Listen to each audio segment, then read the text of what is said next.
Bom dia a todos que estão mais uma vez aqui para um evento do Centro de Estudos de Direito Municipal da PGM de Porto Alegre.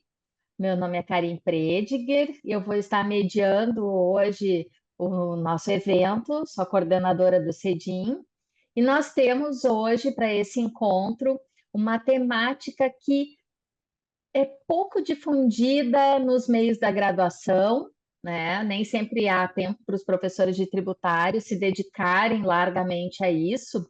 Porém, na vida real, no mundo da prática, é algo extremamente importante, tanto dentro da administração pública, na sua área de tributos, quanto para os escritórios de advocacia e seus clientes. Estamos falando aqui do processo em segunda instância, do processo administrativo fiscal.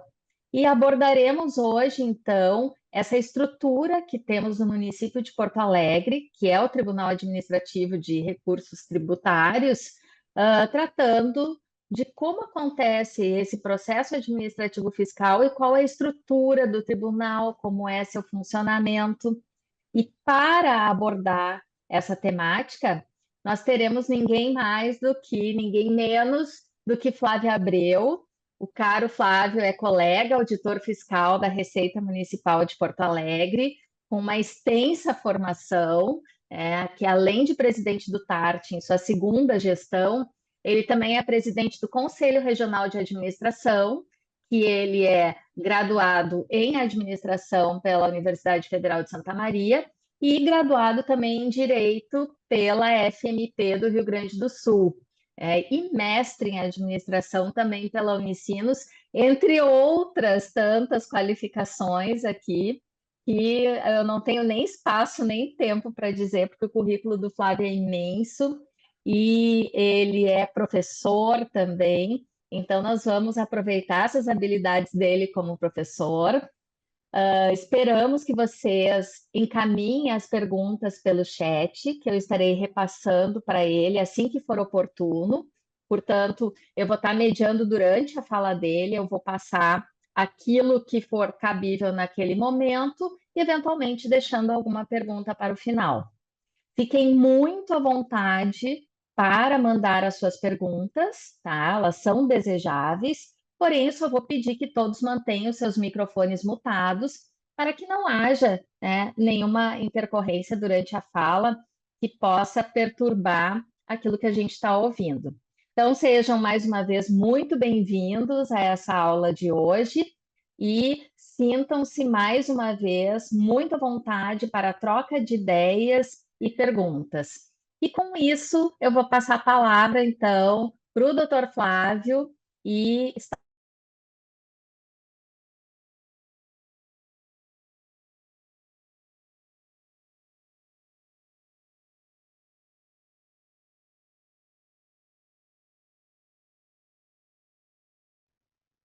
ou fui eu. Oi, foi minha internet ficou instável ou a tua, cara? Ou foi a minha, não sei, não sei. O pessoal acho que está ouvindo, eu estou vendo algumas pessoas se mexendo, então eu acho que pode seguir, Flávio. Eu Tá estou te bom, ouvindo bem. obrigado, doutora Karen, pelo convite. E a aula foi manifestação sua, né? Não pretendo dar uma aula, pretendo fazer uma conversa com os colegas. Eu vi que tem conselheiros do TARS também aqui presentes. Então, bom dia a todos. A doutora Karen tinha me convidado há um tempo atrás e naquela oportunidade eu peguei convite pela terceira vez, né? E estava impossibilitado realmente de conversar com vocês. E ficou para agora, eu falei para ela assim, pô, que bom que a gente consegue agora tratar desse assunto. Mas eu quero, a pedido da doutora Karen também, além de falar sobre o processo administrativo fiscal, apresentar o TART, dizer o que o TART é. Então, pretendo fazer aqui com todos vocês um sumário, um roteiro do que eu pretendo tratar hoje durante esse tempo, os 90 minutos. Tá? Vou falar sobre a organização do tribunal, sobre os requisitos para ser conselheiro do TART, quais são as competências do TART, do plenário, das câmaras, o que nós temos sobre as notificações, uma pequena mudança que houve agora, em função da evolução tecnológica. Vou falar sobre a admissibilidade dos recursos, manifestação da Defensoria da Receita Municipal, diligências, uma juntada de documentos que costumeiramente ocorre. Vou falar sobre os requisitos dessa juntada de documentos, o julgamento em si e, por último, talvez o mais polêmico, vai ser a desistência do recurso. Bom, iniciando sobre a organização do tribunal. O que nós temos? Nós temos uma presidência composta pelo presidente e pela vice-presidente. Hoje a vice-presidente é a Alana Marcelli, da Receita Municipal, e aqui não se trata de mostrar uma subordinação, que o plenário não é subordinado à presidência, tá? É só para mostrar como está disposto na lei.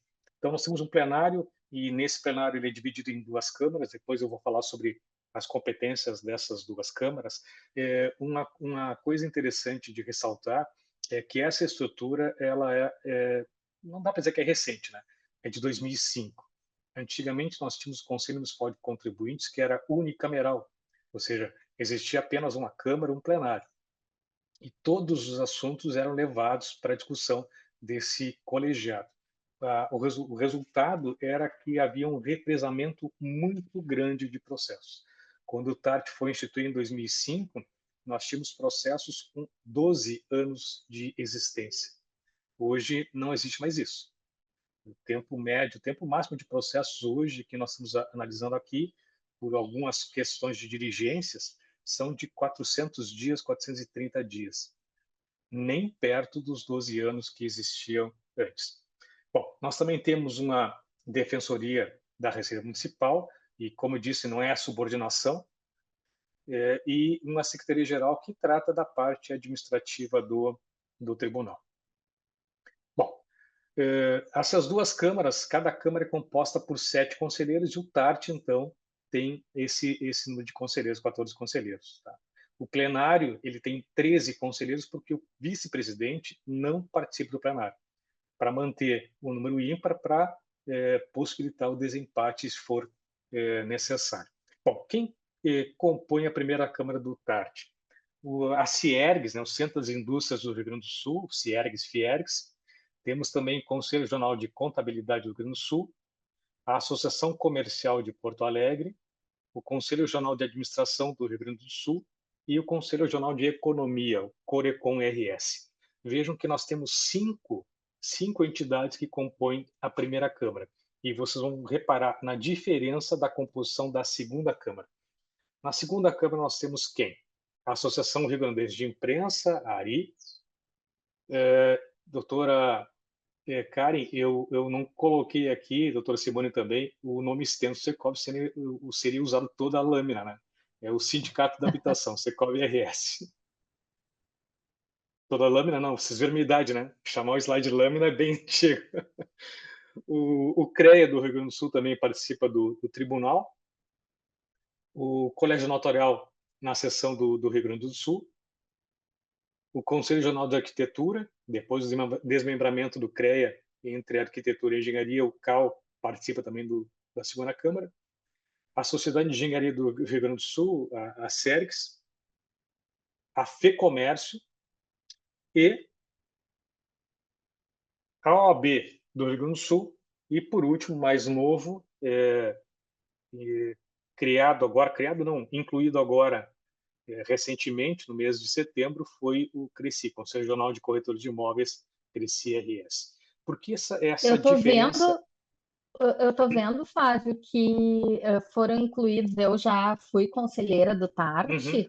na época em que eu trabalhava na área tributária da PGM, e eu estou vendo que houve um acréscimo significativo na Bastante. representação digamos assim, de instituições da sociedade na segunda Câmara, né? Sim, sim, O Colégio bastante. Notarial, eu acho que é um acréscimo.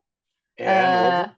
A OAB e a FEComércio e o Uhum. Cresci, eu não lembro de estarem. E só para Uhum. aproveitar, cumprimentar a doutora Simone ali, que eu não sei se ela lembra, mas eu fui colega dela enquanto conselheira Sim, da segunda Câmara. sim. Tá, Bom desculpa a dia. interrupção, Fábio, mas eu notei que houve Claro, essa mudança e é legal destacar aqui que como a gente está tratando de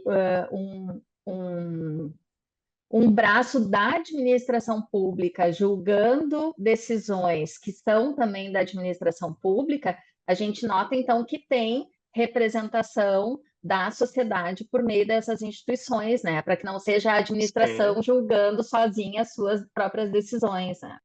exatamente. E essa disparidade de representações na primeira e segunda Câmara, é, por incrível que pareça, apesar de ter apenas 5 entidades na primeira Câmara, nós temos, nas seleções que a gente faz a cada 2 anos, né, a adesão das entidades é maior na primeira Câmara do que na segunda Câmara, né? Já tivemos casos, a doutora Simone sabe bem, né, de entidades que ingressaram no TART, conselheiros que ingressaram no TART, ficaram menos de 2 meses e acabaram renunciando porque não era o que eles imaginavam. O trabalho que se tem no TART para os conselheiros ele é um trabalho que não é leve. Os recursos são complexos, os recursos da segunda Câmara do TART têm uma quantidade maior que da primeira Câmara, então, além da complexidade, nós temos a quantidade de processos. E isso acaba impactando no trabalho que cada um faz. Ninguém se libera das suas atividades para se dedicar ao TART, né? Então, essa concomitância do trabalho realizado profissionalmente e o tribunal acaba sobrecarregando alguns e as pessoas acabam saindo pedindo a renúncia do TART em função dessa carga de trabalho. Por isso que nós colocamos mais entidades no TART para que pudéssemos ter mais adesões na segunda Câmara também. Bom, continuando aqui, quais são os requisitos para ser conselheiro do TART? Tem alguns requisitos que vocês vão perceber que parece que não precisa ser colocado, não precisa ser escrito, né? Mas a gente já teve casos de entidades que apresentaram conselheiros que não tinham formação superior. Então, a formação superior em qualquer área de conhecimento ela é um requisito para ser conselheiro. O segundo requisito é um conhecimento sólido da legislação tributária municipal. Ele tem que saber o que é IPTU, o que é ITBI, o que é ISS, conhecer as taxas que o município cobra, entender qual é a legislação aplicada a cada caso, para que não seja como aconteceu uma surpresa, né? Puxa, não sabia que o TART era isso. E, por fim, ter uma idoneidade reconhecida. Essa idoneidade reconhecida era um aspecto muito subjetivo que ninguém sabia como avaliar isso. E aí nós pensamos em transformar esse requisito em algo um pouco mais objetivo. Então, o que nós pedimos hoje para os conselheiros? Certidão negativa da Receita Federal e da PGFN, da Fazenda do Estado do Rio Grande do Sul e pelo menos da Prefeitura de Porto Alegre. Me parece que é um pouco incompatível alguém ser conselheiro do TART e estar na dívida ativa do município, né? Então, nós colocamos esses requisitos objetivos para comprovar a idoneidade. Bom, entramos agora, então, nas competências do TART. Vou falar das competências do plenário, competências das câmaras, para que vocês possam entender por que existe essa divisão. Bom, primeira coisa, o TART ele julga recurso voluntário. O que é um recurso voluntário? É um recurso impetrado pelo contribuinte, pelo sujeito passivo, contra uma decisão denegatória parcial ou total de primeira instância. Tá? Então, depois, quando falar da Internet. admissibilidade, eu vou voltar. Oi? Só deu uma travadinha na tua internet, bem Na quando tu minha? começaste a falar. Ah, Aham. sim. Bom, eu estava dizendo então, Karen, que o tribunal julga recurso voluntário. Expliquei o recurso voluntário é um recurso interposto pelo contribuinte de uma decisão denegatória de primeira instância, quer seja parcial, quer seja total. Então, se ele tiver satisfeita a sua demanda em primeira instância, não tem cabimento um recurso voluntário. Depois, quando falar da admissibilidade, eu vou voltar nesse tópico aqui. Além do recurso voluntário, também julga recurso de ofício. A legislação prevê algo semelhante à remessa necessária, né? A legislação prevê que, em alguns casos, a Receita, o secretário da Fazenda, deve recorrer de ofício ao TART de algumas decisões. Então, o recurso de ofício é um recurso do fisco. Também julga o recurso especial. Esse recurso especial é um recurso ao plenário. Enquanto o recurso voluntário é um recurso para a Câmara, o recurso especial é um recurso ao plenário. Quem interpõe esse recurso voluntário? Esse recurso voluntário é interposto pela Fazenda, pelo fisco, quando a Câmara, de forma não unânime, reformar uma decisão anterior. E alguém pode pensar, puxa, mas parece que não tem paridade de armas entre o fisco e o contribuinte, né? Já que o recurso especial é um recurso que só pode ser manejado, a maior parte das vezes só pode ser manejado pelo fisco. Mas o recurso especial também permite o recurso adesivo do contribuinte. E se a gente pensar em paridade de armas, na verdade é uma disparidade, né? Porque quando uma decisão em instância administrativa desfavorável ao fisco, aquele assunto acabou, né? O fisco não pode recorrer ao judiciário para rever essa decisão. Já o contribuinte não. Se o contribuinte, após a primeira instância, após a segunda instância, mesmo assim, sentir que o pleito dele não foi atendido, o recurso judicial para ele é plenamente cabível. Para o fisco, não é. E, por último, nós temos algo parecido, né? Parecido não, é igual, só muda o nome, né?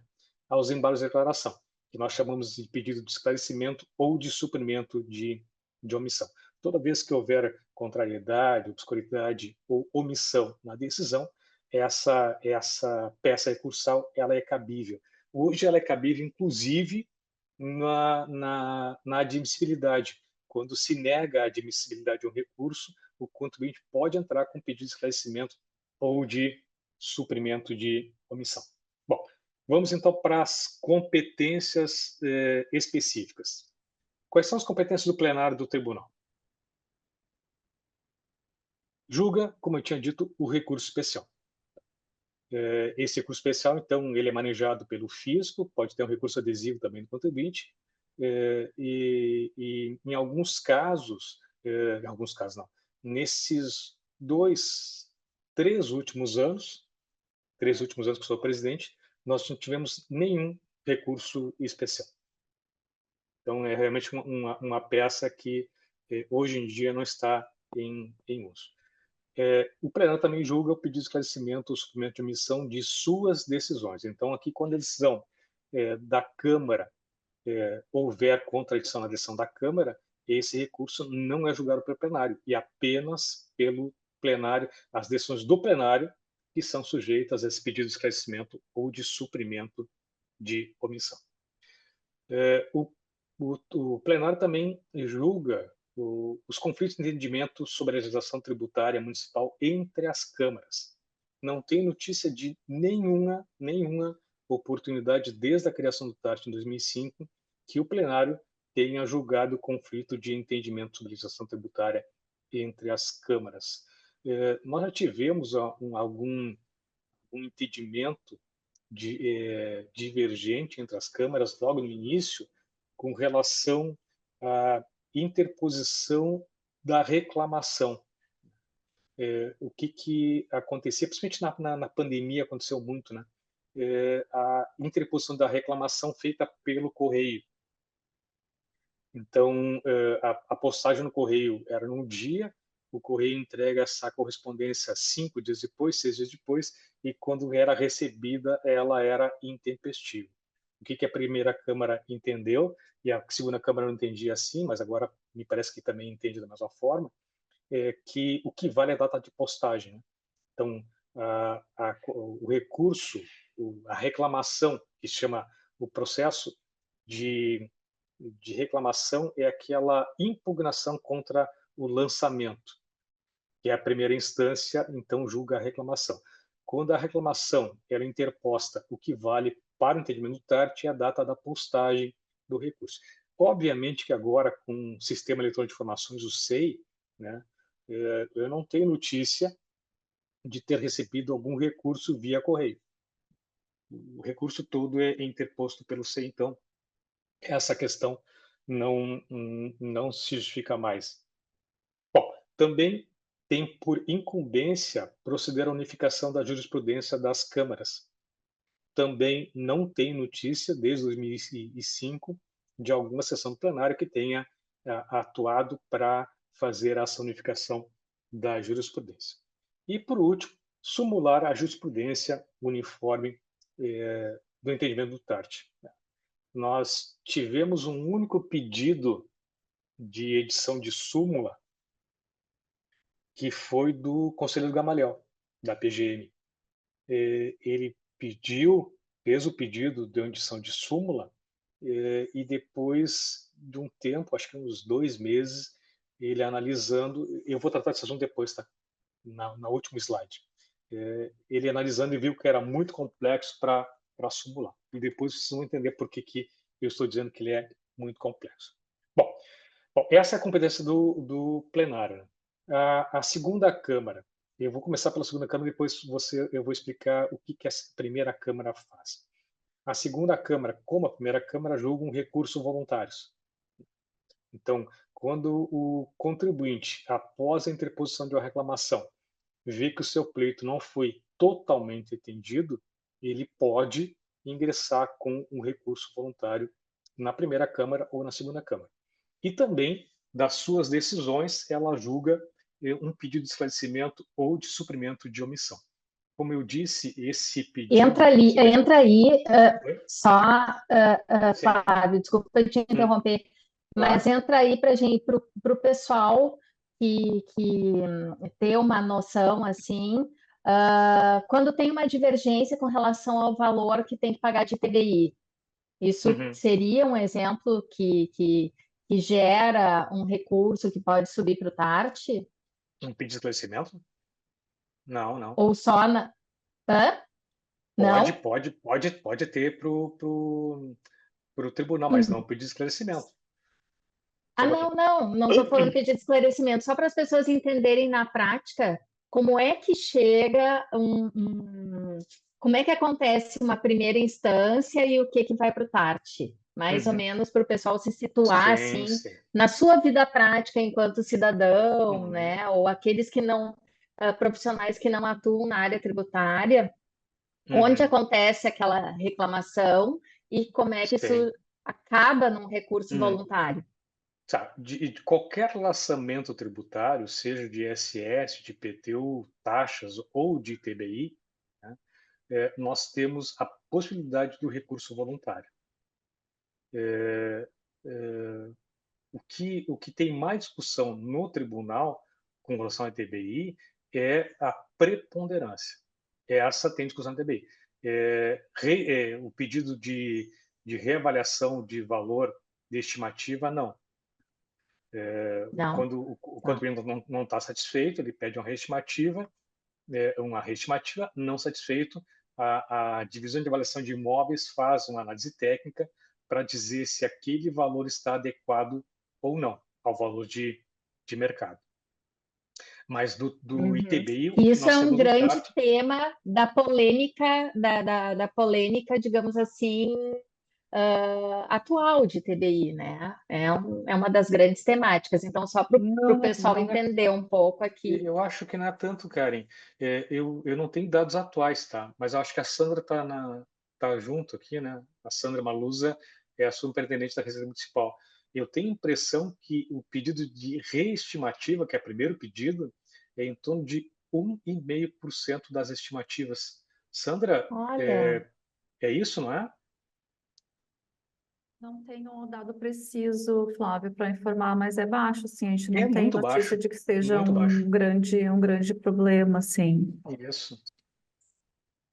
certo. Então, E para o pessoal ficar em mente, assim, ó, por exemplo, IPTU, o que pode acontecer que leva a pessoa a discutir e, eventualmente, isso gerar um recurso voluntário que qualquer chega assunto. na segunda Câmara? Qualquer assunto. Eu lembro que um agora que foi objeto de recurso voluntário, até não lembro se foi admitido ou não, mas ele discutia a desvalorização do imóvel dele porque tinha um lixão perto da casa dele. lixão, não era um lixão, os vizinhos depositavam lixo no terreno perto da casa dele. E ele alegava que aquilo estava desvalorizando o imóvel dele. Mas eu não lembro se isso foi admitido no TART, eu sei que passou por mim, não lembro por qual motivo, né? Que quem faz a admissibilidade, depois eu vou falar, da segunda Câmara não sou eu, é a coordenadora da segunda Câmara. Mas não sei por que motivo passou por mim. Tá? Então, qualquer matéria, ela pode ser submetida ao TART. É óbvio, né, que nesse juízo de admissibilidade se faz uma análise do cabimento do recurso, se é cabível ou não. Depois, quando falar de admissibilidade, eu volto a tratar desse assunto. Mas, enfim, Certo. qualquer assunto pode ser levado ao tribunal. Das taxas municipais, do IPTU, do ITBI ou do ISS. Agora, da primeira Câmara, eu vou falar o que tem mais surgido no TART na primeira Câmara, tá? Da segunda Câmara, o volume de processo é muito grande, a maioria de IPTU. Tá? Poucos processos de ITBI. IPTU e taxa de lixo também. Então, o que a segunda Câmara julga? Ela julga os processos que estão relacionados ao IPTU, à taxa de coleta de lixo e ao ITBI. Só esses três tributos são julgados pela segunda Câmara. Já a primeira Câmara também julga recurso voluntário e os pedidos de esclarecimento ou suprimento de emissão, só que com relação ao imposto por serviço e aos demais tributos.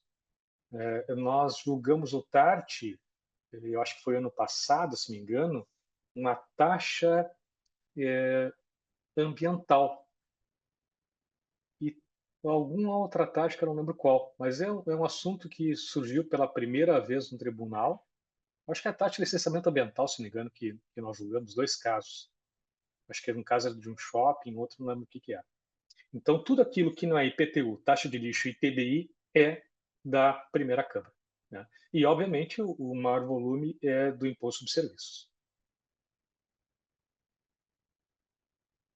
Bom, o TART também tem que observar, né? Nós fizemos questão de colocar na lei 534, está no regimento interno também do tribunal. Aliás, essa apresentação que estou fazendo para vocês, eu já me baseei no regimento aprovado pelo plenário.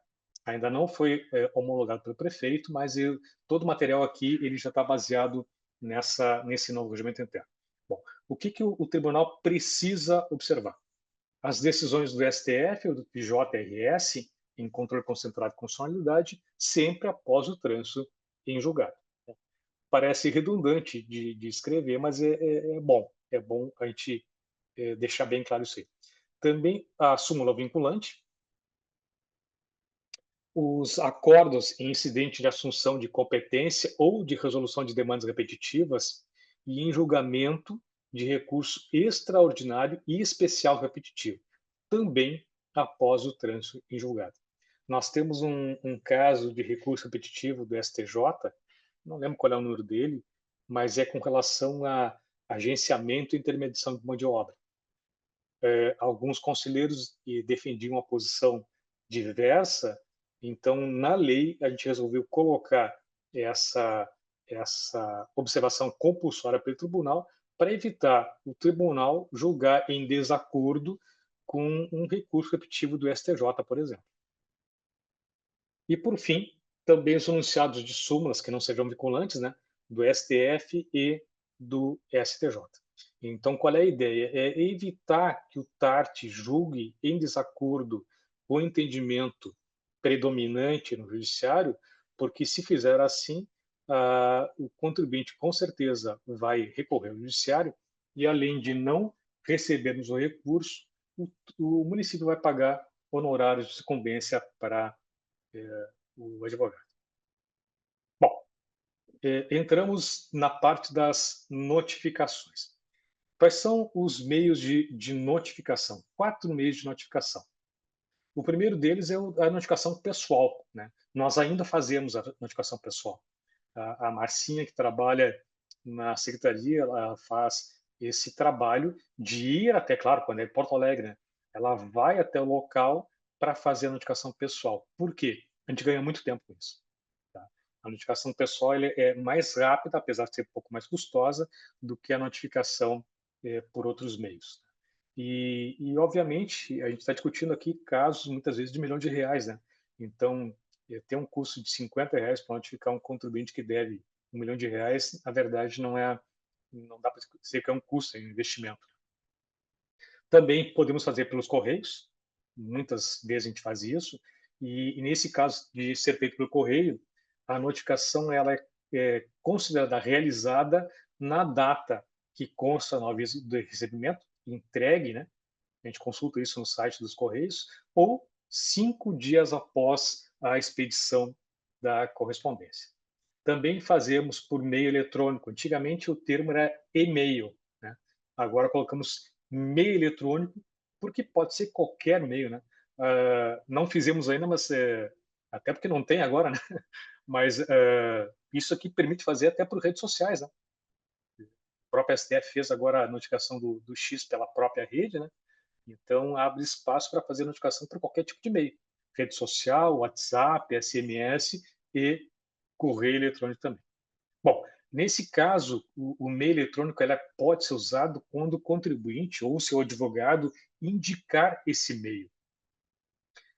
Mas tem uma instrução normativa da Fazenda que, a qualquer atendimento na loja de atendimento da Fazenda, da Receita Municipal, o contribuinte deve necessariamente, obrigatoriamente, indicar um endereço eletrônico para receber correspondência. Portanto, agora, todo processo que ingressa no TART, essa autorização já existe, né? Quando ele, na loja, ele informa o seu e-mail para receber as notificações. E nesse caso da notificação por e-mail eletrônico, se considera notificado na data da comprovação da leitura ou 5 dias após o envio. E, por último, né, frustrada todas as demais, se considera a possibilidade de fazer a notificação por edital.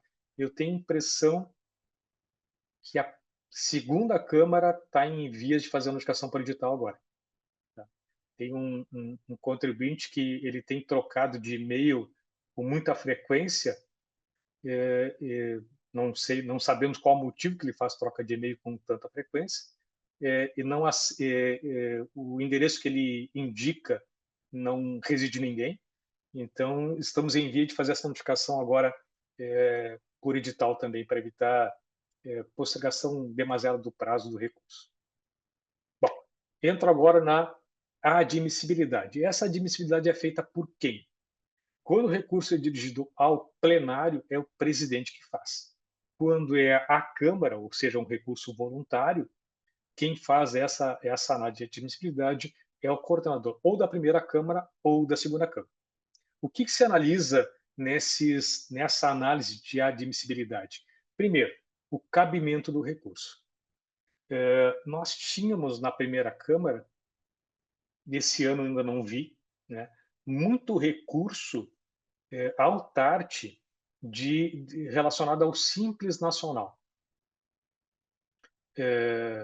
O contribuinte ele era excluído do Simples por alguma infração à legislação e ele recorria ao TART dessa exclusão.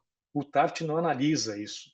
O TART analisa, até porque na Lei 7 está previsto que esse recurso do Simples Nacional é analisado em única instância pela própria Receita Municipal, né?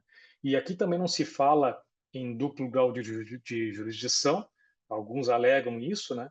Inclusive, um contribuinte que eu inadmitiu o recurso, ele ingressou com mandado de segurança e não teve satisfeito o seu pleito, porque não existe constitucionalmente nenhum direito a um duplo grau de jurisdição administrativa, tá? Exceto se a lei prevê, e a lei, nesse caso, não prevê. Então, do que é cabível o recurso ao TART? Da decisão denegatória de reclamação. E a reclamação, que é a impugnação de primeira instância, ela só pode ser feita contra lançamentos, ou contra auto de infração lançamento, que é a obrigação principal, contra auto de lançamento, que é quando há uma consulta o contribuinte faz uma consulta, essa consulta é respondida, então é objeto de auto-licenciamento, e também com auto de infração, que é de obrigação acessória. São só essas matérias cabíveis de recurso ao tribunal. Também analisamos a legitimidade do recurso. E aqui é um ponto que dá um pouco mais de trabalho, né? Porque para analisar a legitimidade tem que ler o contrato social, verificar quem pode representar a sociedade, em alguns casos, quem pode outorgar a procuração, verificar se tem procuração, se a procuração está válida ou não. Então, teve alguns casos, não foram poucos, que eu neguei a admissibilidade por falta de legitimidade. Tá? Na verdade, não neguei. Né? Eu determinei que fosse notificado o contribuinte para apresentar uma procuração válida, ou quer seja por quem assinou a procuração. Teve um caso de uma empresa, uma grande empresa, que no contrato social previa que 2 sócios precisam assinar a procuração. E a procuração recebida tinha assinatura de apenas um dos sócios. Então, eu determinei que fosse juntada uma procuração válida para que fosse admitido o recurso. Né? Não lembro se tem mais para frente, mas já vou falar agora para não esquecer. Quando já tivemos casos, né, de recursos que foram interpostos pelo correio sem assinatura. A primeira ideia que se tem é, bom, eu vou negar a admissibilidade porque sequer eu conheço a legitimidade. Né? Mas aí, pesquisando decisões jurisprudenciais, decisões judiciais, identifiquei que muitas, a maioria, reconhece que, nesse caso, se deve notificar o contribuinte, né, para que ele possa apresentar um documento assinado. Na revisão do tribunal, isso está escrito agora. Quando não tiver assinatura no recurso de ofício, eu devo devolver esse recurso para que ele volte assinado. Também se analisa a tempestividade. Já negamos recursos por intempestividade por um dia, né? Erro na contagem de prazo por parte do contribuinte. O contribuinte, após a notificação ele tem da primeira instância, ele tem 30 dias para interpor o recurso voluntário. Né? E você sabe, talvez a maioria aí seja advogado, né? Como se gosta de deixar para o último dia, né? E aí, quando erra a contagem, se perde o prazo por um dia de erro na contagem. Tá? Bom, o que mais nós temos? Nessa admissibilidade, é preciso verificar se tem algum fato impeditivo ou fato extintivo do direito do contribuinte. O que seria um fato impeditivo? E vai ser o assunto do último slide. Né? A Lei 6830, a Lei de Execução Fiscal, no seu artigo 38, parágrafo único, define alguns casos que não que significam a desistência do recurso. Né? Quando ele interpõe, o contribuinte interpõe algumas ações para discutir a matéria. E um fato extintivo já aconteceu, o contribuinte faz a reclamação. Estou lendo a pergunta aqui. Se teve algum fato curioso de algum recurso, alguma situação peculiar, eu vou contar, mas não vou contar o santo, tá? Mas não foi de um recurso em si, foi de um julgamento. No julgamento, eu era o relator, fiz o meu voto, não lembro qual era a empresa também, não é o caso, né? Eu fiz o meu voto, na época a gente estava fisicamente sempre intercalado, e hoje também intercalo no voto, né? Senta no representante do fisco e indo à sociedade civil, intercalado. A minha direita da Fiergs acompanhou o meu voto, depois acho que era o Gamaliel acompanhou o meu voto, e um conselheiro divergiu, né? E disse bem assim, olha, eu divirjo do relator e dou provimento ao recurso. E ficou calado. E aí o Giovanni era o coordenador da Câmara, eu perguntei assim, coordenador, e quais são os motivos do conselheiro para divergir? Aí o Giovanni deu a palavra para ele e a resposta dele foi o seguinte, a carga tributária é muito elevada. Esse foi. Então, esse é o fato mais curioso que eu tenho notícia no TART. Eu lembro que saí do TART, fui falar com o secretário da Fazenda, porque essa indicação era, na verdade, um amigo do secretário da Fazenda. Eu falei assim, secretário, sem dizer o nome, né? secretário, o seu amigo fez isso no TART. Na semana seguinte, ele renunciou ao tribunal, à função de conselheiro, porque realmente não tinha não tinha o conhecimento necessário para atuar no tribunal. Mas esse foi o fato mais curioso que eu tenho notícias. Né? Com relação ao recurso em si, às vezes o contribuinte traz ali assuntos que não têm nada a ver com o recurso, né? Tem muito copia e cola, traz assuntos, talvez estivesse fazendo uma peça para a Receita Federal e traz assuntos de IPI no recurso, né? Mas nesses casos a gente não admite o recurso porque tem matéria cabível ali e essa parte a gente acaba desconsiderando. Mas obviamente, Mas, talvez o...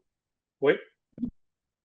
Oi, Karen. Flávio, uma outra pergunta que tem aqui da Uhum, Jaqueline Vargas, e que eu acho que cabe bem aqui, que a gente está falando de admissibilidade, né? Quer dizer que tem uhum. toda uma tramitação.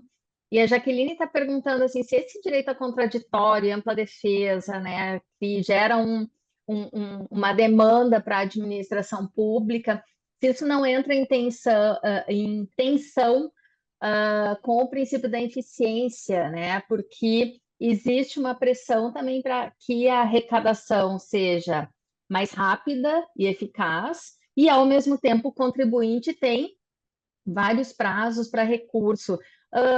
Teria algum momento assim que fica evidente que há só recursos protelatórios e isso poderia, no juízo de admissibilidade, ser verificado?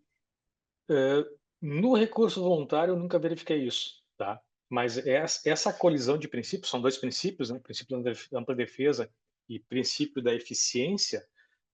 Nessa colisão de princípios aqui, buscando apoio no Anísio Gavião, né? Procurador de Justiça aqui do Estado, que tem um livro muito bom sobre essa colisão de princípios, né? Um deles deve preponderar. Aí a carga argumentativa é muito pesada para isso, né? Só que eu nunca verifiquei isso no recurso voluntário, protelatório, tá? Mas verifiquei várias vezes em pedido de esclarecimento. E nesse juízo de admissibilidade, eu inadmiti o recurso por ser flagrantemente protelatório, né? Mas o que o contribuinte não sabe hoje em dia, Karen, é que a facilidade do TAT é essa, mesmo que ele queira fazer um recurso de forma protelatória, um pedido de esclarecimento, por exemplo, ele vai ganhar 30, 40 dias. Se fosse antigamente, queria ganhar 5, 6 anos, né? Até como estratégia de defesa, poderia valer. Mas hoje no meu ponto de vista, não tem uma eficácia, um recurso protelatório. Primeiro, porque no juízo de admissibilidade a gente nega essa por falta de cabimento, né?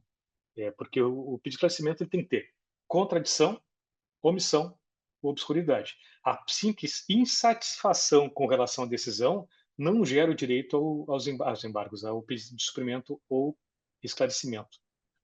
Então, nesse recurso é mais visível o caráter protelatório. No recurso voluntário, eu não lembro de ter visto algum caso assim. Era isso? Era a Jaqueline que fez a pergunta, né, cara? Isso. Bom, continuando. Falei dos fatos impeditivo e extintivo, né? O pagamento parcial ou total do crédito é um fato extintivo do direito de recorrer. E nesse caso, essa admissibilidade, quando tem um fato modificativo ou extintivo, se ele é antes da admissibilidade, quem faz essa análise é o presidente. Tá? Se é depois da admissibilidade, pode ser o recurso admitido, no dia seguinte pode ser feito o pagamento do lançamento. Então, aí se gerou um fato extintivo do direito de recorrer. Quem faz, após a admissibilidade, a análise do fato impeditivo ou extintivo é o coordenador da Câmara. E também temos um pedido de reconsideração, né? Esse pedido de reconsideração ele era mais usual quando se negava a admissibilidade. Hoje nós temos pedido de esclarecimento ou suprimento de omissão para a inadmissibilidade de recursos. Né? Qual é a diferença entre um e outro? O pedido de reconsideração não suspende a debilidade do crédito. O pedido de suprimento de omissão ou de esclarecimento, suspende. Então, quando o recurso for inadmitido, o que o advogado tem que fazer? Entrar com pedido de esclarecimento ou suprimento de missão. Porque se ele entrar com pedido de reconsideração, e na hipótese de esse pedido de reconsideração não ser analisado brevemente, 30 dias depois o lançamento é exigível, o crédito é exigível, né? Bom, feita essa admissibilidade, a Defensoria da Fazenda faz a sua manifestação. E essa manifestação tem dois tipos de manifestação, duas características, né? Primeira, ela pode ser obrigatória ou pode ser facultativa. Quando que é obrigatória? Quando o crédito em discussão tiver um valor superior a 400 mil UFMs. Hoje o UFM em 24 é de 5,5089 vezes 400 mil dá 2.203.000. Mas vejam bem, ela é obrigatória a partir desse valor. Na prática, os defensores da Receita, eu só lembro de 2 casos na primeira Câmara que o defensor não fez a manifestação por escrito, apenas fez a sustentação oral no julgamento. Tá? Em todos os demais, eles fazem a manifestação por escrito. Por quê? Porque isso ajuda na elaboração, na análise do recurso por parte do conselheiro, né? Porque senão só tem uma visão no processo, que é a visão, né, escrita no processo, nos autos do processo, que é a visão da parte do contribuinte, direito passivo, né? E não se tem a visão da Receita, exceto para a primeira instância, né? Então, na prática, não se vê muito essa natureza facultativa da manifestação por escrito. E agora, na revisão do regimento que nós fizemos, nós escrevemos que, se houver manifestação, ela deve ser necessariamente por escrito, né? Então, não existe mais a Flávio, possibilidade. Sim? Oi, Carla. para o pessoal que está nos ouvindo, tu poderia assim, explicar um pouquinho no que consiste essa defensoria da Receita Municipal, para quem Sim. não está atuando na área? Uhum. Ele tem a função da promotoria do Ministério Público, né? É o elemento de acusação. Esse é o elemento de acusação no tribunal, ou Quem vai seja, proteger o interesse público isso, fazendário. e contra o interesse do contribuinte, né? Ele defende a Receita e ele atua contra o contribuinte. Claro, atua contra o contribuinte entre aspas, né? Porque já tivemos situações, né, que o defensor da Receita Municipal propõe que o recurso seja deferido, né? Ele vê que as ações do contribuinte são válidas, são eficazes e dá razão para o contribuinte. Eu lembro de, no mínimo, 2 Então, vezes na verdade, ele vai defender o interesse público, né? o interesse público, o direito. Ele define o direito. Não é defender a qualquer custo a Receita Municipal. Não, não é isso. Não é esse papel do defensor. Ele vai defender o direito, a aplicação correta do direito da legislação tributária municipal em Porto Alegre. Bom, andando. Diligências. Quem pode pedir diligência? O conselheiro, né? Não só o relator, mas qualquer conselheiro, ou o defensor da Receita Municipal, né? Na primeira Câmara, as diligências não são tão usuais quanto na segunda Câmara. A segunda Câmara, como trabalha com IPTU, por exemplo, né, tem muitas questões de dados cadastrais que o conselheiro não tem acesso, né? Então, existem mais diligências da segunda Câmara do que da primeira Câmara. O que é essa diligência? É um pedido de esclarecimento que o conselheiro faz ou o defensor faz para que algum órgão municipal esclareça algum fato que há no processo. Esse órgão pode ser a Receita Municipal ou qualquer outra secretaria, né? Imagine-se que em algum benefício de IPTU da área rural de Porto Alegre, quem faz essa análise técnica é um engenheiro de uma secretaria. Quem tem que explicar o que foi feito é essa secretaria. E toda vez que se faz uma diligência, a nossa legislação prevê que ela tem que ser respondida em 30 dias. E esse prazo pode ser prorrogável, só que a legislação não fala por quantas vezes. Então, pode haver, claro que devidamente justificada, a prorrogação 2 ou 3 vezes um prazo de diligência. E algumas vezes isso acaba aumentando o prazo de resposta do tribunal, porque se manda para a secretaria pede uma prorrogação de prazo de mais 30 dias, então nós temos aqui 60 dias só para o retorno da diligência. Depois que essa diligência retorna, eu tenho o coordenador, né, ou o presidente tem que notificar o contribuinte para ele se manifestar dessa diligência. Depois da manifestação do contribuinte, vai para a Defensoria da Receita Municipal se manifestar também. Então, eu tenho aqui 30 dias de diligência, que pode ser prorrogada, talvez por 60, 90 dias, mais 10 para o contribuinte se manifestar, e se eu juntar o prazo de notificação, são 15 dias. Quando retorna mais o prazo da Receita, mais 15 dias, por exemplo, então estamos falando de 90 mais 30, 120 dias, só para uma diligência. Essa notificação ela fica dispensada quando não se põe, a diligência não resulta em elemento novo, em fato novo. Né? Às vezes a diligência é para o próprio contribuinte juntar documentos. Nós tivemos um caso que o contribuinte alegou que tinha feito o pagamento de algumas competências do ISS durante o julgamento. Né? O conselheiro, não o conselheiro relator, mas o outro conselheiro perguntou: e onde está a prova disso? Nos autos. E se foi nos autos, ali tinha a guia, né? Mas não constava que ela tivesse paga. Então, o conselheiro achou por bem pedir a diligência para que o próprio contribuinte constasse os autos comprovante. Ele juntou 1.500 folhas. Eram 2 processos, 3.500 páginas. O conselheiro, acho que era o Gamaliel, o relator, né? Ele teve que se debruçar. Aliás, ele não concluiu o processo. Esse processo, como ele se aposentou e saiu do TART, esse processo acabou sendo redistribuído para outro conselheiro. Mas nesse caso, que é o próprio contribuinte que atende diligência, não precisa dar para ele prazo para se manifestar sobre essa diligência. Bom, estou tentando seguir uma ordem cronológica aqui, né? Juntada de documentos. É possível? É possível fazer juntada de documentos. Quaisquer documentos. Tá. Bom, mas tem um marco dessa juntada. Até a manifestação da Defensoria da Receita Municipal, quem faz essa análise se o documento pode ser juntado ou não ao processo é o presidente do TART ou coordenador da Câmara.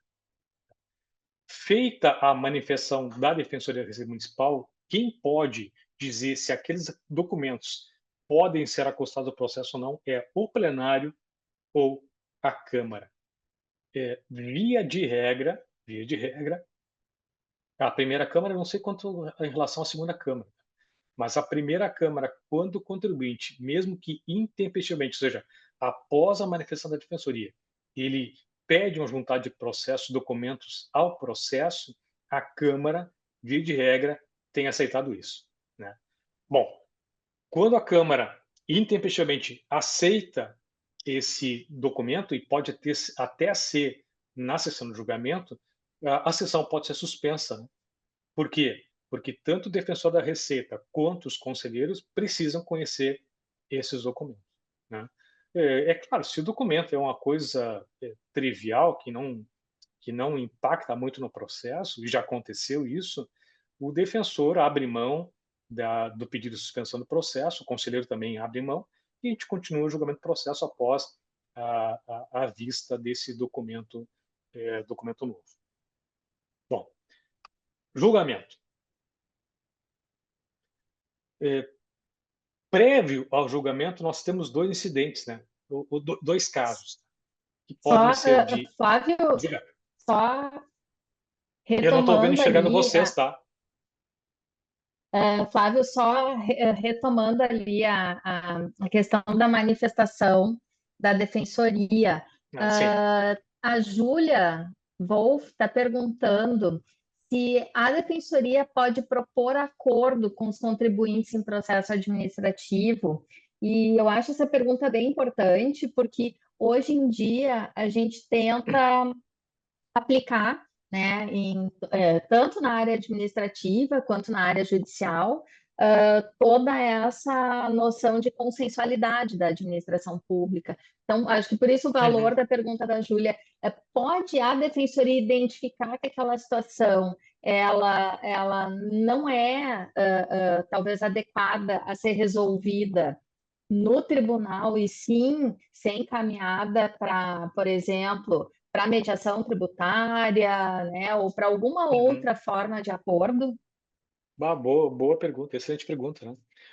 A mediação judicial ela pode ser feita a qualquer momento, o CPC diz isso aí, né? Ou seja, tem casos até no STF que pode ser objeto de mediação.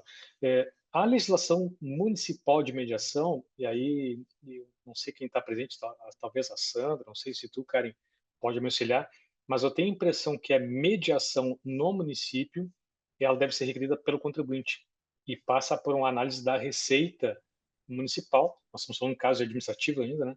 E passa por uma análise da Receita Municipal. Ou seja, não pode ser uma proposta do defensor da fazenda. Se me Mas permite, mesmo... Flávio, Oi?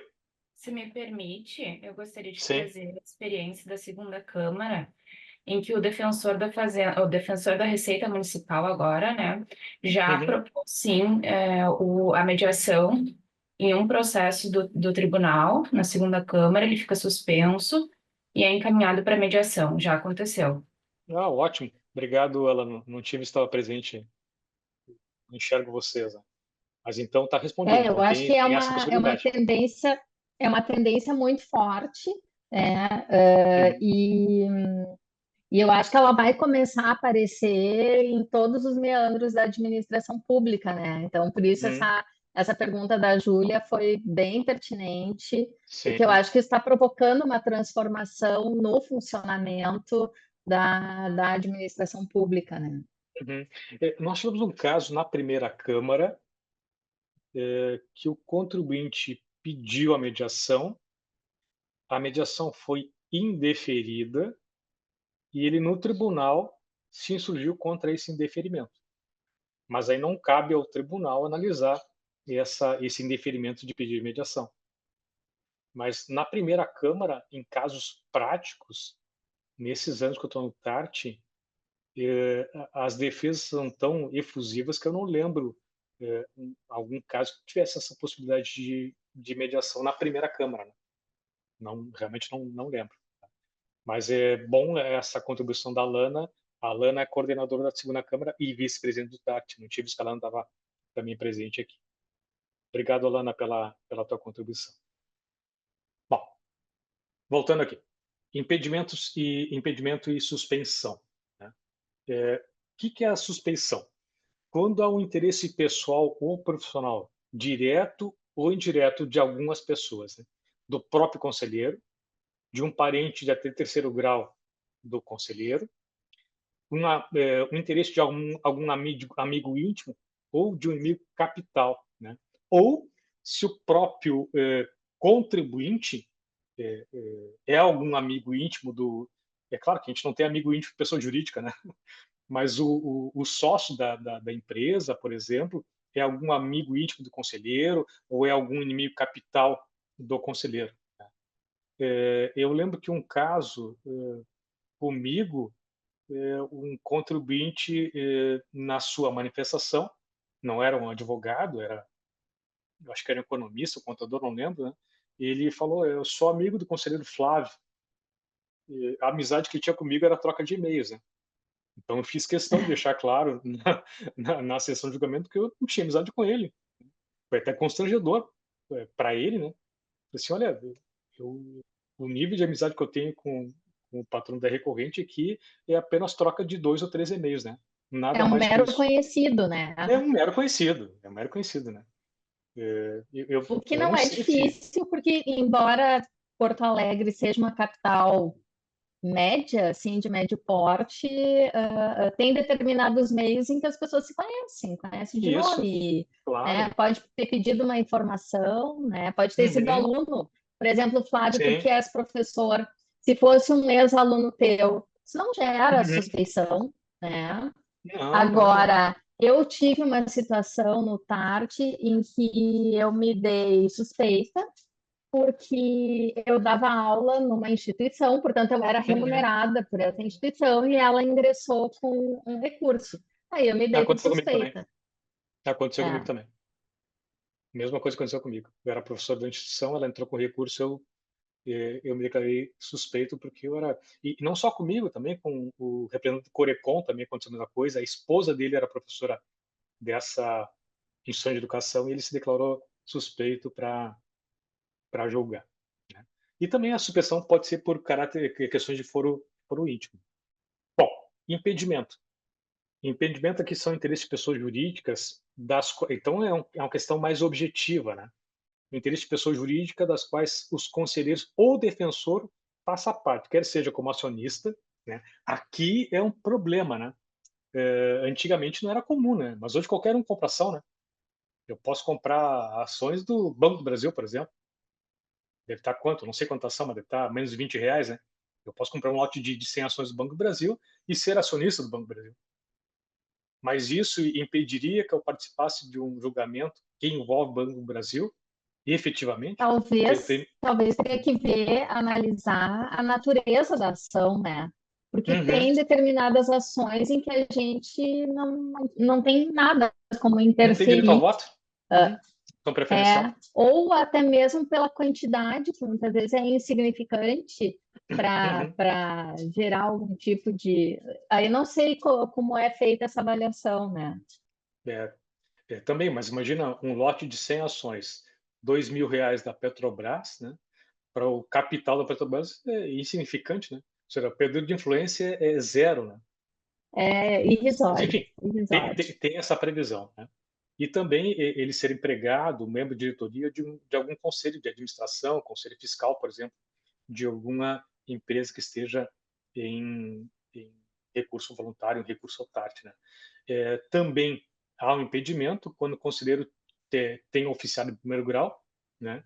Ou tem atuado como defensor da Receita na segunda instância. Nesse caso aqui é no plenário, né? O conselheiro foi defensor da Receita na primeira instância e agora vai atuar no julgamento daquele processo em segunda instância, né? Então isso é uma característica que sugere o impedimento para o julgamento. Bom, quais são as condições para participação no julgamento? Não na sessão, mas sim no julgamento em si. E agora, com a revisão do TART, nós deixamos isso claro, que não era bem claro, tá? Era uma questão de interpretação. O conselheiro deve ter assistido a leitura do relatório. Hoje, no regimento interno, está escrito que o julgamento inicia com a leitura do relatório. Então, se ele não lê o relatório, ele não pode participar, exceto se ele se der por esclarecido. Aconteceu um caso agora na mudança do tribunal, né? Um processo que tinha começado o julgamento, acho que esse processo que o Gormelho era o conselheiro relator. Ele leu o relatório, mudou a composição do TART e alguns conselheiros se deram por esclarecidos, conheciam o processo, né? E hoje, para conhecer o processo, não é difícil, né? Ele está com vista a qualquer conselheiro simultaneamente, pelo SEI. Bom, aqui tem uma questão complexa, né? Se o integrante da mesma cadeira já tiver votado, o voto já foi computado. Então, imaginamos a seguinte situação. O representante do Conselho Regional de Administração votou em dezembro do ano passado. Tá? Por algum motivo, o julgamento foi suspenso. Se volta para o julgamento esse ano, o CRA não tenha mais a cadeira no TART, houve um rodízio. Tá? Hoje é o Corecon que está, é o Corecon e a Fiergs. Né? Vamos supor que o conselheiro do CRA votou, o conselheiro representante do CRA votou. Não está mais. Bom, esse voto foi computado. Quem que pode votar agora? O representante do Corecon ou da associação comercial? Alguém tem que votar. Né? E isso não está preparando o material agora, eu me deparei com isso. Isso não está claro, né? Eu preciso ter 6 votos. O 7º voto é de desempate. Se todos votarem e eu computar o voto anterior, eu vou ter 7 votos. Então, isso é uma questão que a gente precisa resolver. É um caso omisso no relatório.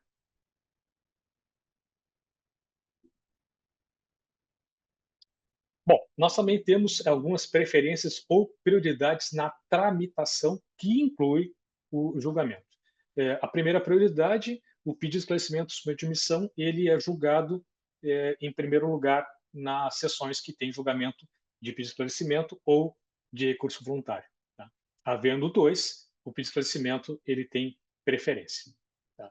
Também pode ser pedido preferência ou prioridade em função do valor em discussão, tanto por parte da Receita quanto por parte do contribuinte. Pode ser pedido também pela natureza da relação jurídica. Eu nunca me deparei com um caso que trate desse pedido de prioridade. Natureza da relação jurídica existe, né? Claro, tem que ser fundamentado, né? Um motivo relevante. Teve agora um pedido de prioridade na segunda Câmara do GHC. Pretende construir ampliar o hospital, né, para tratamento de pessoas, tratamento oncológico para de pessoas com câncer, né? Eu acho que é esse, né, Alana? Era oncologia, né? Pediu prioridade, bom, o motivo é relevante, né? E era uma questão de guia de TBI, né? Então eu deferia a prioridade para esse motivo. Também para maiores de 60 anos, para pessoas com deficiência ou pessoas com doenças graves. Esses 3 últimos aqui, do 5, 6 e 7, são da lei complementar, eu acho que é 982 agora, né, Karen? Que substituiu a 790. Acho que é 982, se não me engano. 992. Enfim, é da lei. Lei do Processo Administrativo. E isso, municipal. Né? Bom, ordem de julgamento. Estamos agora no julgamento. Primeira coisa que se faz é a leitura do relatório. Né? Então, o conselheiro relator faz a leitura do relatório, logo em seguida tem a sustentação por parte da Defensoria da Receita Municipal, 15 minutos, o mesmo prazo é dado para o contribuinte, né? E se, nesse caso, o contribuinte, mais de uma pessoa quiser fazer a sustentação, é admitido, só que o tempo é dividido entre eles. Tivemos casos em que o engenheiro estava presente, o advogado fazendo sustentação oral, e ele pediu que o engenheiro explicasse uma questão técnica que estava sendo julgada. Depois da sustentação das partes, né, nós temos a discussão dos conselheiros. Nesse momento, os conselheiros fazem as perguntas, geralmente o conselheiro relator, esclarecimentos, e eventualmente para o defensor da Receita ou para o patrono da recorrente. Depois da discussão, entra na votação propriamente dita. Né? Vota primeiro o relator, nós temos um momento de esclarecimentos com relação ao voto do relator, não mais com relação ao processo, mas ao voto dele. Feito isso aí, os conselheiros fazem o seu voto, sempre intercalando, como eu disse, um do fisco e um da sociedade civil. E, por último, a proclamação do resultado. Até a proclamação do resultado, o conselheiro pode mudar o seu voto. E aqui, eu acho que foi a Jaqueline que perguntou se tinha algum fato inusitado, né? Lembrei de outro fato, né? O relator fez o seu voto na primeira Câmara, logo à sua direita, o conselheiro acompanhou o voto e, em algum momento, alguém divergiu. E essa divergência fez com que o conselheiro relator mudasse o seu voto. Ou seja, a partir daí não tinha mais divergência. Né? Se o conselheiro relator concorda com o voto divergente, acabou a divergência. Só que o conselheiro que votou à direita, né, falou assim, o relator muda seu voto, mas eu não mudo. Eu continuo acompanhando o relator.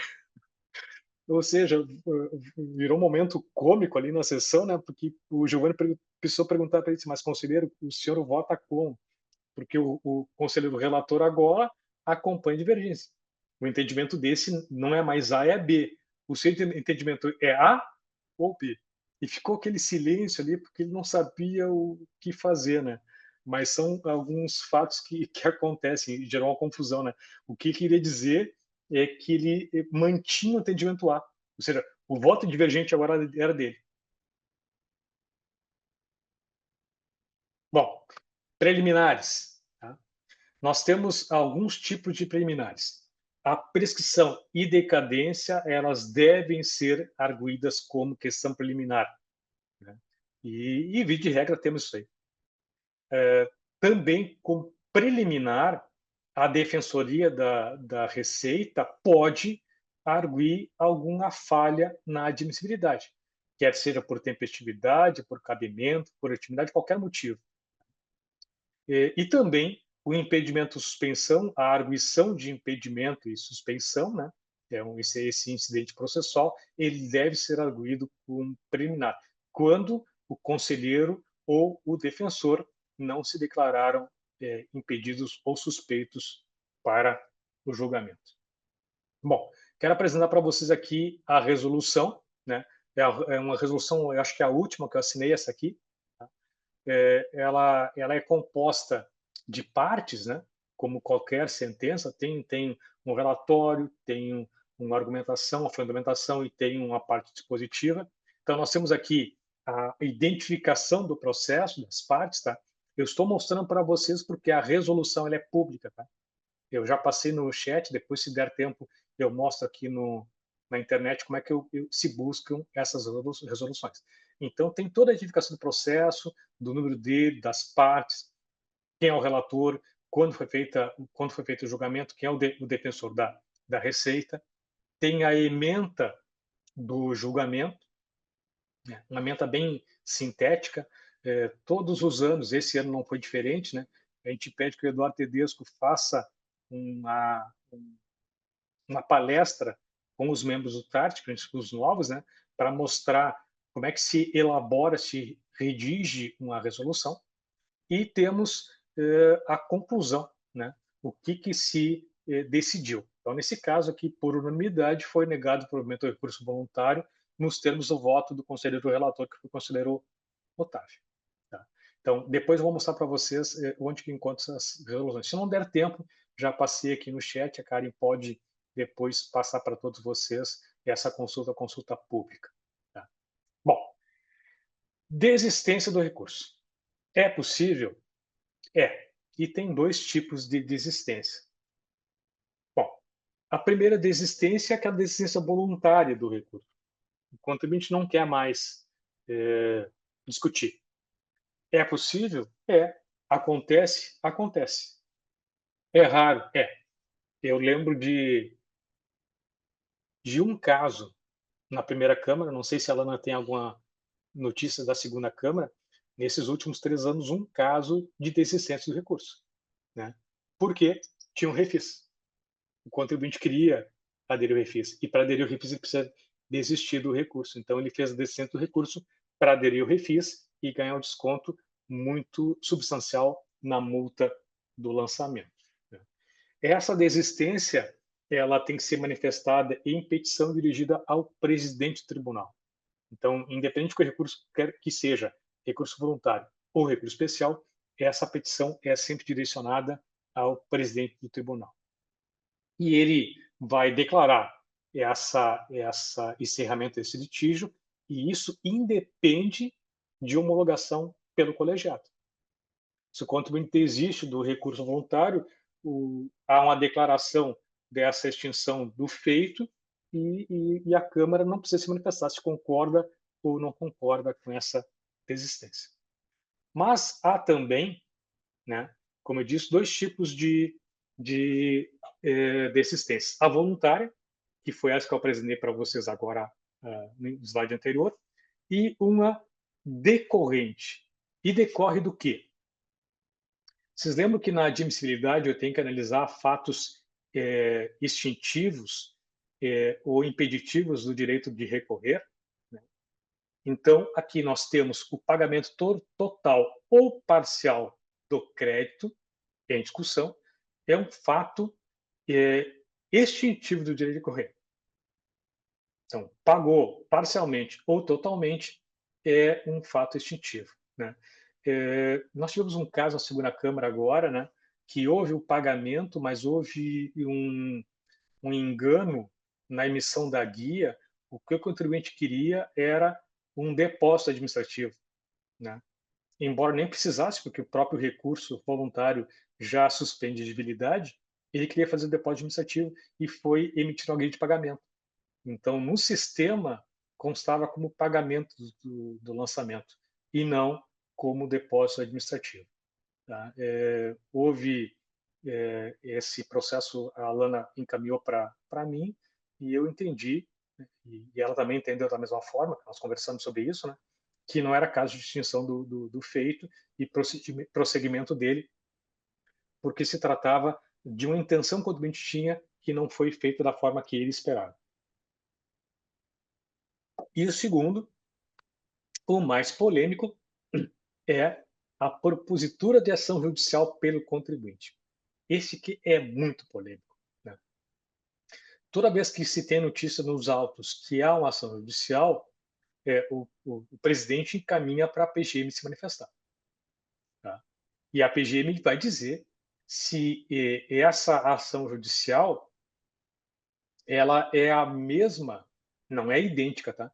Ela é análoga, semelhante, parecida com aquela que tramita na esfera administrativa, né? Por que eu não digo que não precisa ser idêntica, né? Uma ação ela é idêntica à outra quando são as mesmas partes, a mesma causa de pedir e o mesmo pedido. Esses três requisitos, né? O CPC fala que isso caracteriza uma ação idêntica. Então não precisa ser idêntica, não precisa ser idêntica. Mas teve casos, Karen e colegas, que a PGM, e isso não é um erro, né? São leituras que se faz e, por ser complexo, ela possibilita várias interpretações, né? Um procurador entendeu que era análoga, o outro entendeu que não era. Tá? Aí levamos para a Câmara decidir e a Câmara decidiu que não era análoga e julgou o recurso, né? Bom, eu posso ter uma ação que é semelhante à outra, eu posso ter uma ação que, na teoria dos conjuntos, né, contida e continente, também o CPC prevê isso aí, né? Diferentemente da ação idêntica, a ação, essa continência entre duas ações é quando houver identidade entre as partes e a causa de pedir. Mas o pedido de uma pode ser mais amplo, né? Então, aqui for o pedido mais amplo, é a ação continente, a outra é a ação contida, né? E eu digo que isso é complexo por quê? Porque eu posso estar discutindo, por exemplo, uma ação declaratória de inexistência de relação jurídico-tributária entre o contribuinte e o fisco. É amplo, é amplíssimo, né? Eu estou discutindo ISS, qualquer atividade que eu desenvolvo, né? Claro, que está contida na ação, né? Qualquer objeto do meu contrato social que está naquela ação, ela pode ser entendida como inexistente, né? E aí eu tenho um lançamento com relação a uma dessas atividades. O lançamento tem uma reclamação, da reclamação surge recurso voluntário, existe a possibilidade de a administração pública decidir de forma diferente do judiciário? Existe, não tem dúvida que existe, né? E a decisão do judiciário, ela vai ser maior que a decisão da administrativa? Provavelmente sim, né? Se aquela ação é continente, ou seja, é mais ampla do que essa. E nesse caso, nós temos a incidência do parágrafo único do artigo 38 da Lei de Execução Fiscal, né? Eu vou até ler para vocês aqui esse parágrafo único da LEF.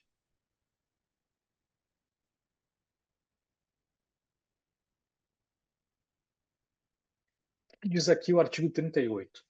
A discussão judicial da dívida da Fazenda, da dívida ativa da Fazenda Pública, só é admissível em execução, na forma dessa lei, execução fiscal. Salvo hipóteses, vocês estão lendo, mas está muito pequena, salvo as hipóteses de mandado de segurança, primeira, ação de repetição de débito, segunda, ou ação anulatória do ato declarativo da dívida.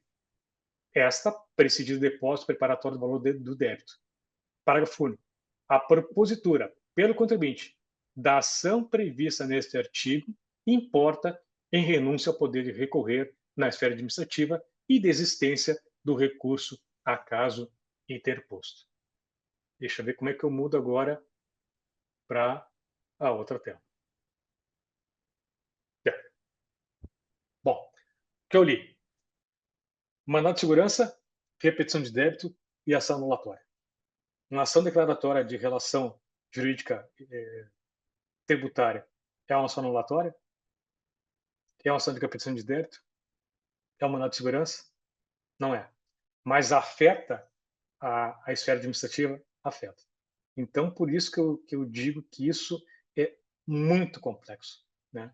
Nós discutimos agora, na última sessão da primeira Câmara, um assunto desses. Não sei se vai ter recurso plenário ou não, né? Não sei se o defensor vai fazer isso, mas é um assunto muito complexo para decidir por quê. Porque se eu decidir, por exemplo, se o TART decidir pela manutenção do crédito tributário, e algum tempo depois o judiciário entende que não é devido,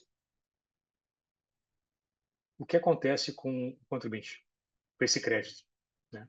Então, essas repercussões elas são muito impactantes para qualquer um dos lados, né? E eu também posso decidir ao contrário. Eu posso decidir que o contribuinte tem razão e depois o judiciário extingue o crédito tributário, não tem mais lançamento, e um ano depois o judiciário entende que existe relação jurídica tributária. O que eu faço? O que a Sandra, que é a sobrinha da Rosita, faz? Já não tem mais crédito para ser discutido. Então, a complexidade desse tema é em decorrência disso. Colegas, são 11h23, 7 minutos faltando para esses 90 minutos que nós tínhamos de conversa.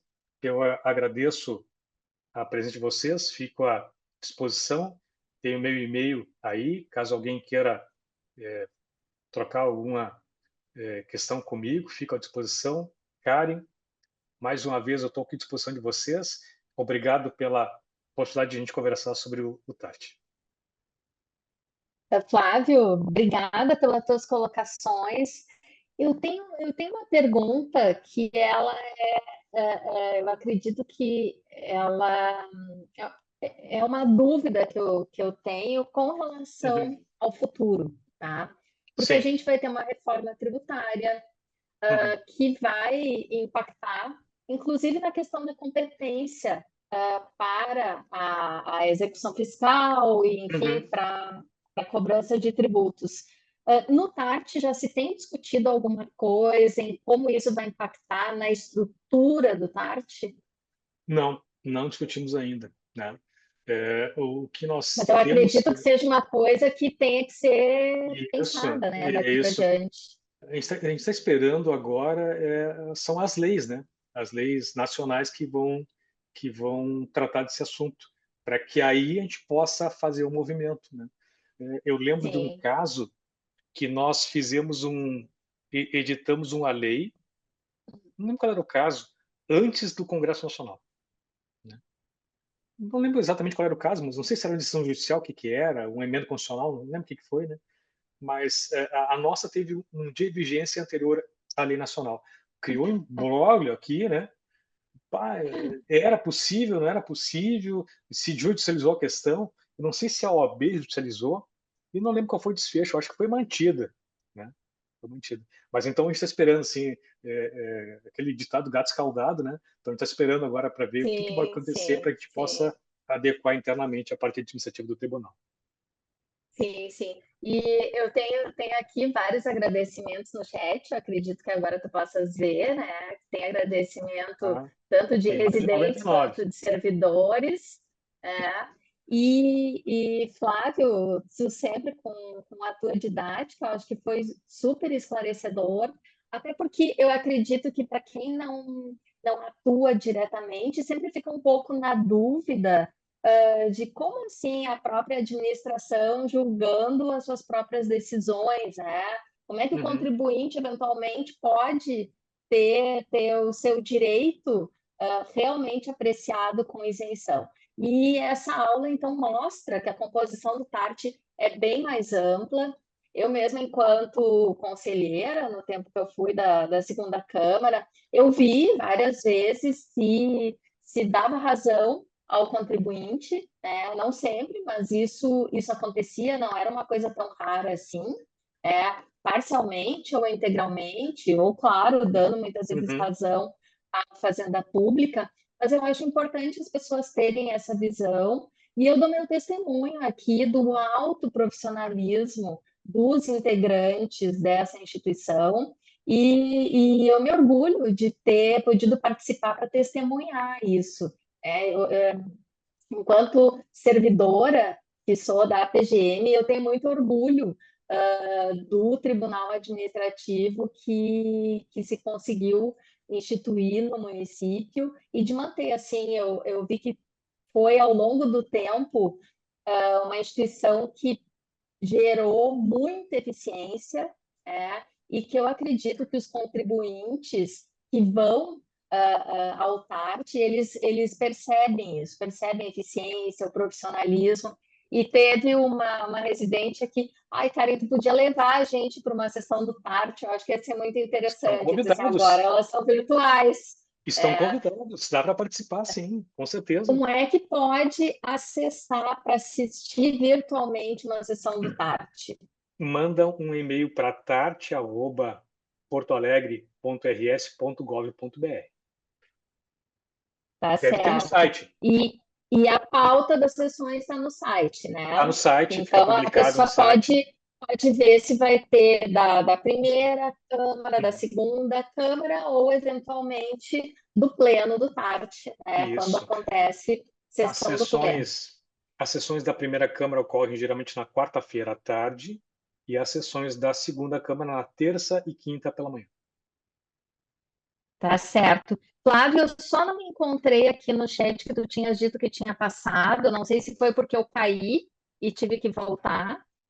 Deixa eu passar de O novo. link O que link. tu disseste para as decisões. Então, quem quiser eventualmente fazer uma pesquisa sobre Vou as passar aqui. decisões do TART, para identificar, tanto por curiosidade, como é uma decisão de tribunal administrativo, como também para aqueles que querem entender qual o posicionamento do tribunal sobre um ou outro tema, pode acessar. Então, o Flávio colocou ali no chat, né, o link para acessar. A Mariângela ali também, agradecendo, elogiando a palestra tão objetiva, né, um assunto bem complexo, mas que o Flávio, com toda essa prática, tanto de servidor quanto de professor, soube traduzir. Pessoal, agradeço imensamente a presença de todos, especialmente ao Flávio. Finalmente pudemos nos encontrar. Eu queria muito essa palestra dele, porque eu sabia que é uma forma da gente entender melhor a área que às vezes fica oculta dentro da disciplina do direito tributário na graduação. Muitas vezes algumas pessoas acessam esse conhecimento somente num pós-graduação, ou nem isso. Acompanhe a gente sempre. Normalmente nós temos nossos eventos nas terças e quintas de manhã, às 10 horas online, e está divulgado o hall das palestras e o link no site da PGM a título de informação. Muito obrigada a todos os participantes, e desejo um bom dia de trabalho. Obrigada.